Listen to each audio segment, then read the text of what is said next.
Hello students, আমার চ্যানেলে তোমাদেরকে স্বাগত। এখন আমি তোমাদের সামনে নিয়ে এসেছি বিভিন্ন দেশের আইনসভা বা পার্লামেন্টের নাম। সরকারি চাকরি পরীক্ষার একটি গুরুত্বপূর্ণ টপিক, ভীষণ গুরুত্বপূর্ণ। তোমরা এইগুলোকে খুব মন দিয়ে পড়ো, নোট ডাউন করে নাও এবং বারবার পড়তে লাগো বাড়ি। চলো শুরু করি এখনকার ক্লাসটি। ভারতের আইনসভা বা পার্লামেন্টের নাম কি? সংসদ। 2 নম্বর দেখো, পার্লামেন্ট আইনসভা। কোন কোন দেশের আইনসভার নাম পার্লামেন্ট?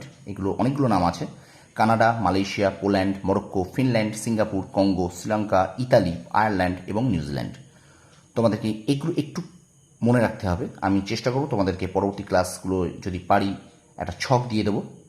তাহলে এই Canada, Malaysia, Poland, Morocco, Finland, Singapore, Congo, Sri Lanka, Italy, Ireland এবং নিউজিল্যান্ড, এই দেশগুলোর আইনসভার নাম কিন্তু পার্লামেন্ট। স্টুডেন্টস, আরেকটা কথা, এটা কিন্তু পার্ট 1, এগুলোই শেষ নয়। আরও 2টো ক্লাসে আমি এই আইনসভার নাম বা পার্লামেন্টের নামটা করাবো। এটা কিন্তু তোমরা দেখতে পাচ্ছ পার্ট 1 ক্লাস।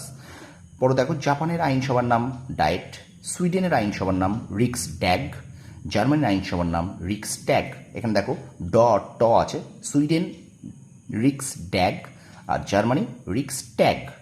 তারপর দেখো, ইরান ও মালদ্বীপ মজলিস, ইরান এবং মালদ্বীপ মজলিস, ভীষণ গুরুত্বপূর্ণ। ভুটানের দেখো সংডু, পাকিস্তানের আছে আইনসভা জাতীয় পরিষদ বা সিনেট, ইসরায়েলের নেসেট আর ক্রোয়েশিয়ার সাবর। স্টুডেন্টস, তোমরা খুব মন দিয়ে এগুলো করো, তোমরা বারবার খাতায় লেখো এবং বারবার এগুলোকে রিভিশন দাও। তোমরা অবশ্যই যে কোনো সরকারি চাকরি পরীক্ষার জন্য এখান থেকে উপকৃত হবে। আর ভিডিওটা ভালো লাগলে অবশ্যই আমার চ্যানেলটা শেয়ার করো, সাবস্ক্রাইব করো এবং পাশে থাকা বেল আইকনটি প্রেস করে রেখো এই ধরনের নোটিফিকেশন পাওয়ার জন্য। চলো, তোমরা সফল হও, তোমাদের সাফল্য কামনা করি। ধন্যবাদ।